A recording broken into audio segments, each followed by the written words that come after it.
Greetings, everyone. Well, we're filming live in the Stickam room again, and I realized we had a way bigger turnout today than I was expecting, so I don't feel like getting writer's cramp writing everyone's names down. So let's just head over to the computer screen and see who's here.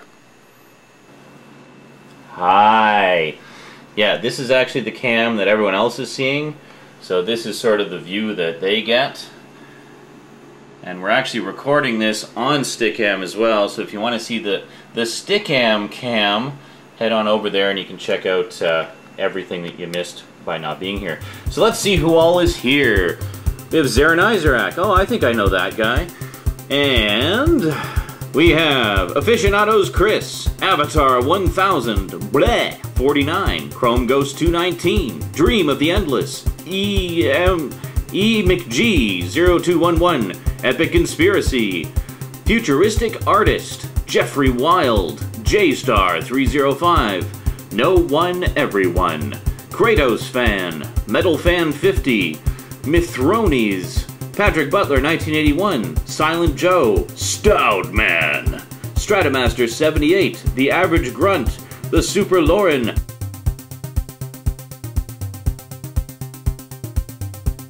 Thrustbone, and you know that guy. And here's what a few of them look like. The Lucky 6 on cam, The Average Grunt, J-Star 305, The Super Lauren, Kratos Fan, Chrome Ghost 219, oop, almost saw his face there, and Patrick Butler 1981.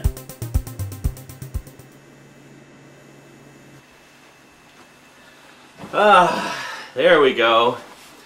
Yeah, you guys will totally be fooled by this prop camera I'm holding with the lens cap on. Anyway, quite a turnout today. Alright, so today we're actually going to wrap up the horror movie selection. Wow, didn't think we'd ever get to the end of the horror movies. Well, it's not going to be the end of the horror movies. I will be getting more later this year, of course, but for now, it's the end, and as I mentioned at the end of the last one, I think you guys will, some of you will be breathing a hearty sigh of relief that finally we'll be getting on to something else next time. Alright, so let's not waste any time. Horror movie Blu-rays, today on the Multimedia Chronicles.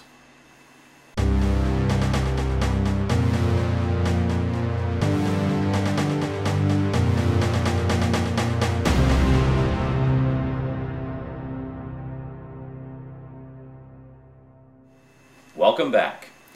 Well, I guess one of the things I should have mentioned is that all three of the Blu-rays that we'll be talking about today were actually bargain bin purchases. Yes, two of them I got for $7, one of them I got for $10. Not too shabby. Alright, let's see what we got. First off, these are all ones that I'd been meaning to see for a while, or that I'd heard about, or that I'd just kind of seen around and thought they looked interesting. So first off, we have another one of those types of movies that's kind of hard to classify. I tend to lean towards horror just because of some of the aspects of it, although you might just as easily put it into sci-fi, or murder mystery, or thriller. I don't know, I'd like to put it in horror just because it has some sort of horror aspects to it. You know, it's not hugely scary, but there's some really cool imagery in it, and that's one of the reasons I really wanted to see it, especially on Blu-ray. I'm of course talking about the J-Lo thriller classic, The Cell. Now, I remember seeing the trailers for this when it first came out in theaters, and I thought it looked really cool, at least visually. But I'd heard kind of mixed reviews about the story and the acting and stuff like that, so I didn't really know what to think, and I never really bothered to check it out. Until now, when I saw it on sale for $10 at Shoppers Drug Mart, of all places. Yes, Shoppers Drug Mart sells Blu-rays. And they sell them cheap, so there you go. Anyway, this is another one of those Alliance Canadian bare bones releases, so there's no extras to speak of. And the transfer itself is... there's no like real noticeable DNR or edge enhancement or anything like that, but it is very soft. I mean, considering how striking some of the visual design is in this film, you'd really expect a little more effort to go into the transfer and the picture quality, because it's really...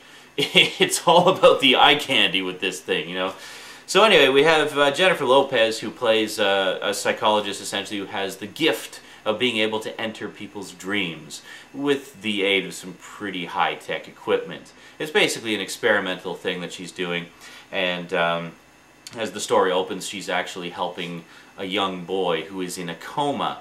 And the interesting thing about this young boy is he's in a coma willingly. He's aware that he's in a coma, but he just doesn't want to come out of it. So she's going into his dreams, into his subconscious, and trying to help him work through whatever issues he has to try to convince him to come out of it. And, you know, because his parents are, you know, worried about him.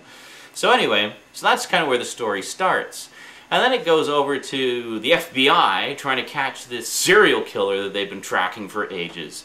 Now, cool thing here, the lead FBI agent is played by Vince Vaughn, who normally plays comedic roles, primarily known as a comedic actor, but he's really damn good as this serious, gutsy, ballsy FBI agent.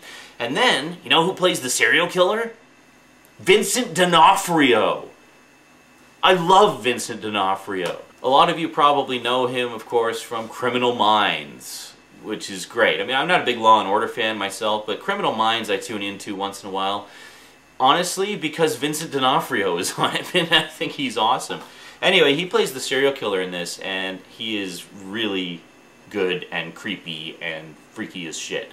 Just an awesome, awesome performance. Basically, the FBI catches up with the serial killer, so there's this massive shootout. They get the guy, but he gets shot in the process. He's not dead. He's in a coma. You can kind of see where things are going here, eh? Yeah. Now, normally that wouldn't be a big deal, except here's the problem. This particular serial killer has a very particular way he likes to kill people. He kills them without actually being near them. He puts them like in a water tank and videotapes them and watches the videotape from afar, and it's all automated. So basically, when they caught him, there was still one victim unaccounted for, who they're pretty sure is still alive. But they have no idea where she is. So, they get in touch with J-Lo and say, hey, can you go into this guy's dreams and see if you can get him to tell you where this chick is? Because we'd like to, you know, save her before she dies and stuff. That'd be great, thanks. So, that's basically just the setup. I mean, I basically just described the first few scenes of the movie. And that gets you into the main meat of the story, which is, of course, J-Lo going into the mind of the serial killer, getting to the root of what makes him a serial killer, and trying to convince him to tell her where the girl is. And in the process, you find out a lot about the serial killer and what made him the way he is. And it's actually, honestly, it's actually pretty damn interesting. I mean, you really get into the origins of what made this guy crazy and a fucked up serial killer. And I really enjoyed it a lot, actually. So yeah, I don't know what the deal was with the mixed reviews, but I thought it was a pretty decent movie. I'd really like to see a properly done Blu-ray of it, though, because the picture quality on this, while it's certainly watchable, really does not do justice to the absolutely amazing visuals. I mean, when you're in the dream world, and especially the serial killer's dream world, there's just some amazing imagery in there of just, you know, how he sees himself in his own mind, juxtaposed with how he actually is and what made him that way, and then just all the nightmarish images that go along with that. And it's really fascinating stuff. So anyway, yeah, check it out. It's cheap on Blu-ray or stream it on Netflix, whatever, if you haven't seen it. I'm not really big on J-Lo myself, but this was, I think, fairly early in her career, and when she was still kind of respected somewhat. At the very least, it's totally worth it to see Vince Vaughn and Vincent D'Onofrio as the FBI agent and the serial killer, respectively. So, The Cell. I think there's an alternate cut of this as well, which I don't think is the one that's on the Blu-ray. It doesn't specify. Yeah, well, the cut on this one is 1 hour and 47 minutes. Oh, and if you're wondering about specs, it's 2.4 to 1 aspect ratio, basically CinemaScope. English 5.1 DTS HD Master Audio, and 5.1 Dolby Digital, and then French in 5.1 Dolby Digital, and that is it. Alrighty, so next up we got another bargain bin acquisition.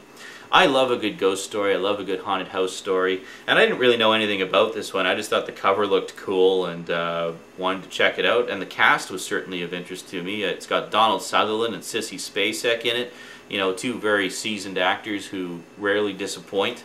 I am, of course, talking about An American Haunting.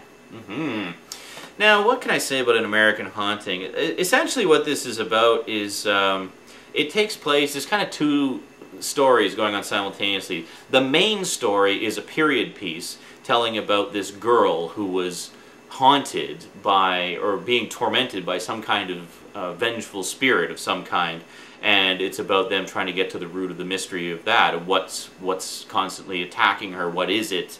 What is this thing? Is it a dead person that was tormented here at some point, or whatever? They don't know, so they're trying to get to the bottom of it, and it's a really good, you know, mystery ghost story kind of thing. But here's the problem I had with it, is it's bookended by a modern day story. Well, basically it starts off in modern day where this girl is being chased by some kind of spirit or whatever, and somewhere in their travels her mother discovers a book that goes into the history of the house, and that's how we get into the period piece, which makes up 99% of the movie. And then at the end, without giving anything away, it ends in modern day again with sort of the little conclusion of the modern day version of the story. So essentially what the idea is that the same thing is happening in the present that happened in the past. But the problem with it, I mean, that can be fine, I mean, to link things together like that, and it's been done well before in other movies. But the problem I had with it in this one is it just seemed really tacked on.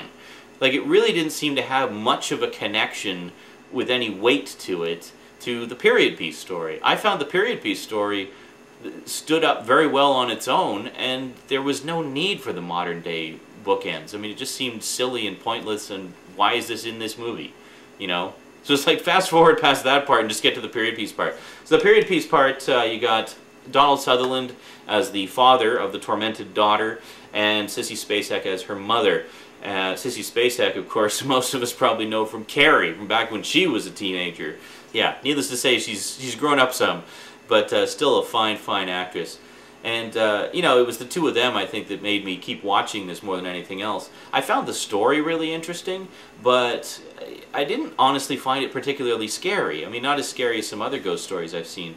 I think maybe, I don't know who to blame, really, if I blame the director or maybe the producer. Again, this is another Alliance Atlantis bare bones release, so there's no behind-the-scenes info, so I really have no insight whatsoever into what the story was behind the making of it. But other than what I can sort of, you know, piece together just from the end result on the screen. You know, it's overall, it's not a bad little ghost story. If you find it cheap, pick it up if you just want to throw it into your ghost story collection.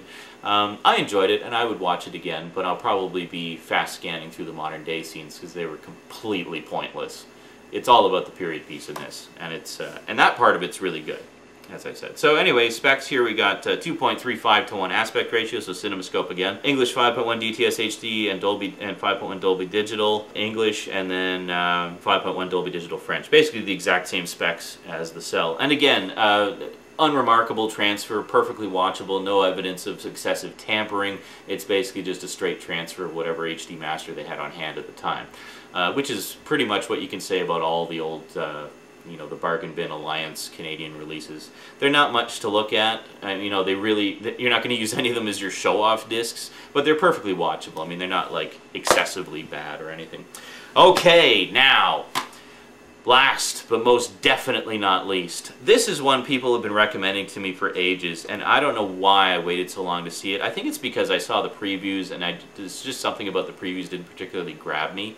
It just, like, it was like, oh yeah, another typical Hollywoodized, lame attempt at horror. Like, how good is that going to be, really? I mean, really? Then I picked it up for $7.98 and actually watched the damn thing.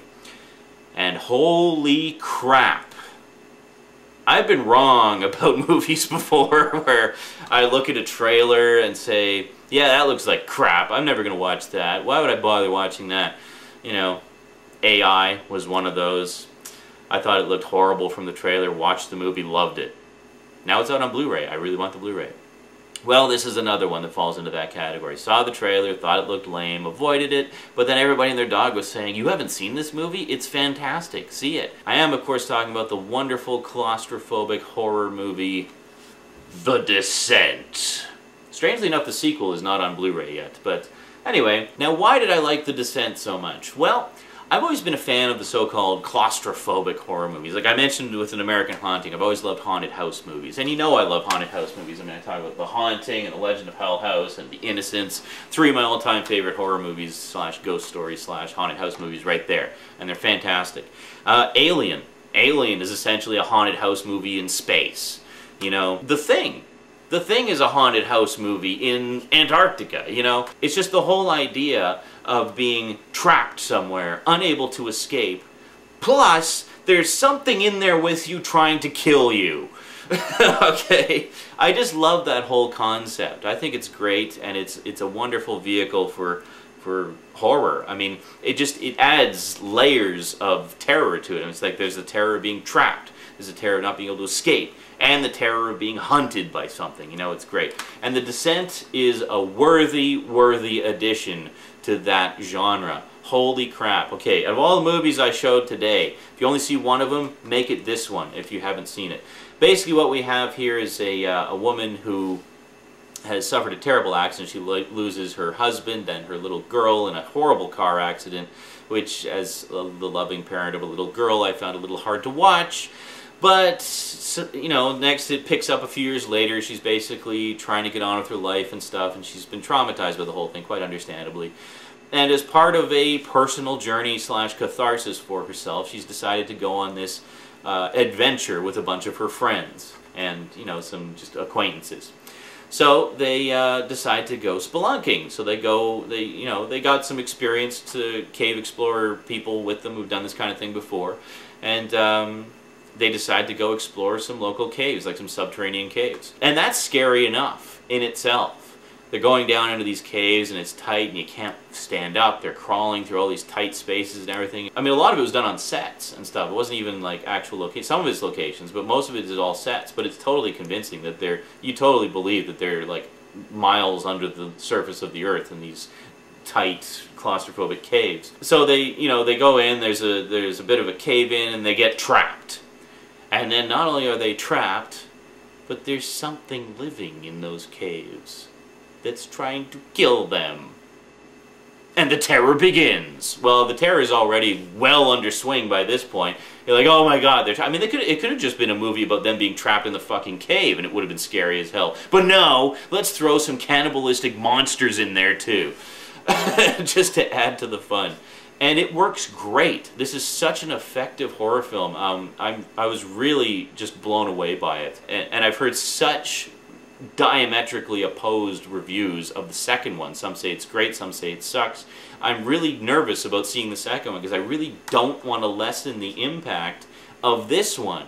And I'm sure in the comments down below I'm going to get a million different opinions of the second one. Someone will be saying, no, see it, it's awesome, and the rest will be saying, what are you talking about, it sucks, and then you'll probably get into big, you know, troll wars with each other. But anyway, I love the first one, so regardless of whether or not, I will see the second one eventually just out of curiosity. I'm in no big rush because I loved this one so much that this is easily going to become one of my all-time favorites. And it's actually directed by Neil Marshall.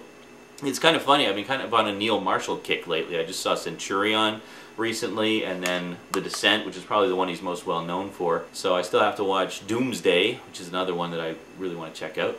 So yeah, anyway, The Descent, awesome horror movie. Let's see what we got on the DVD. Now this is actually the only one that has extras, and ironically I think it was the cheapest out of all of them. I think the other two were $10 each. This was $7.98. I actually picked it up the same day I picked up the 2 Rob Zombie ones. Check out this list of extras. I mean, just look at that big, dense box of text. That's all extras. Let's check it out here. We got The Descent, Beneath the Scenes, newly remastered, deleted, and extended scenes, outtakes, Descending, interview with director Neil Marshall, director and crew commentary, director and cast commentary, 1080p high definition 16:9 widescreen. Okay, don't list that as a special feature. That's just what it is. Feature presentations of R-rated and uncut endings. Yeah, this actually has both cuts. If you were wondering, it has both cuts. 6.1 PCM uncompressed audio. Yeah, uncompressed, baby. That's the way to go. And we also got 5.1 Dolby Digital Surround EX audio if you really want compressed audio. Why would you even use that track? PCM, baby, come on! Blu-ray makes it possible. English and Spanish subtitles, but no French, obviously not a Canadian release. Caving, a high-definition experience. That is really cool and shows just how scary it could have been if they had just done it as a cave exploring movie. It's basically a first-person perspective of someone going through like those types of caves, but for real. And runs for about 10 minutes. And just that 10 minutes, you feel so like trapped in there. It's great. It's a really nice extra. The Gate, the Descent Underground Experience. Go to the next level of Blu-ray special features. Gain access inside the making of the motion picture by simultaneously viewing behind-the-scenes footage, in-depth interviews, and commentaries, all without ever leaving the feature film. So again, sort of an Infinifilm feature. Storyboard and scene comparisons, stills gallery, cast and crew biographies, and the special features are all presented in high def. Something you don't always see, especially with movies that are a few years old. Yeah, so this was a hell of a deal for $7.98. Not only was it an awesome movie, but it's freaking loaded with extras. So, great stuff. So, to sum up, The Cell. Far better than I think some people make it out to be. I liked it a lot. An American Haunting. Not a bad little ghost story, but could have been better put together. The period piece section is really good. The modern day sections could do without. The Descent, fucking amazing. I love it. Enough said. Alrighty, well, that's it for the horror. I gotta put all this away and put up another display for the next batch of videos. What will that be? Well, you'll just have to tune in again next time to find out. Until then, thanks for watching, and sayonara.